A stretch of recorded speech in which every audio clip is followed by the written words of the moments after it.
BMW a donc décidé de venir sur le créneau du maxi scooter pour répondre aux attentes de la clientèle de commuteurs urbains de plus en plus nombreuses et qui ne pouvaient trouver jusqu'ici de réponse dans la gamme de la marque allemande.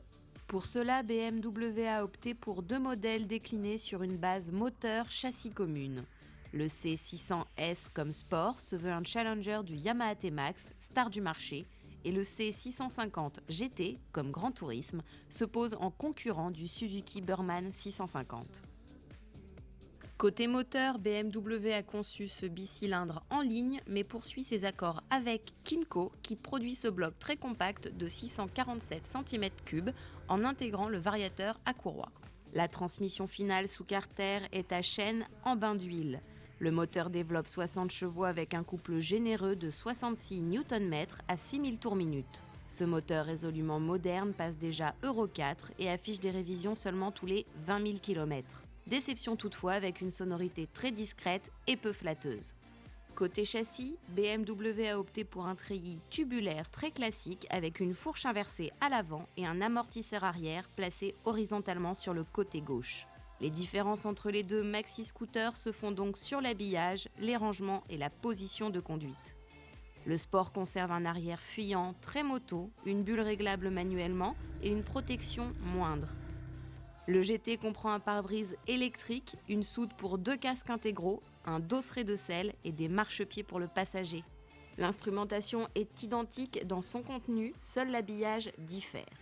On note un très pratique changement de l'affichage des informations au guidon et un éclairage diurne à LED en option, une première sur un scooter. Ce BMW innove aussi avec une béquille latérale qui coupe le moteur mais bloque aussi le frein de parking. Au niveau du comportement de ces modèles, la précision de trajectoire et la tenue de route sont à l'honneur. Ce scooter est imperturbable même mené rudement et le GT fait preuve d'un confort appréciable sur longue distance où l'on croise à plus de 140 km/h. La selle est large, pas trop haute et la position de conduite idéale. Sur le Sport, le guidon plus bas procure une position plus en hauteur de la selle, mais on trouve vite sa place pourvu que l'on opte pour une conduite sport. En ville, la maniabilité est remarquable, tout comme le rayon de braquage et la remontée des fils qui se fait naturellement sans être gêné par les rétroviseurs. Les accélérations sont franches après un petit temps de réponse au démarrage, puis une arrivée un peu brutale du couple vers 4000 tours minute. Ensuite, le moteur ne faiblit pas jusqu'à 150 km/h pour atteindre 180 au compteur, seuil de déclenchement du limiteur.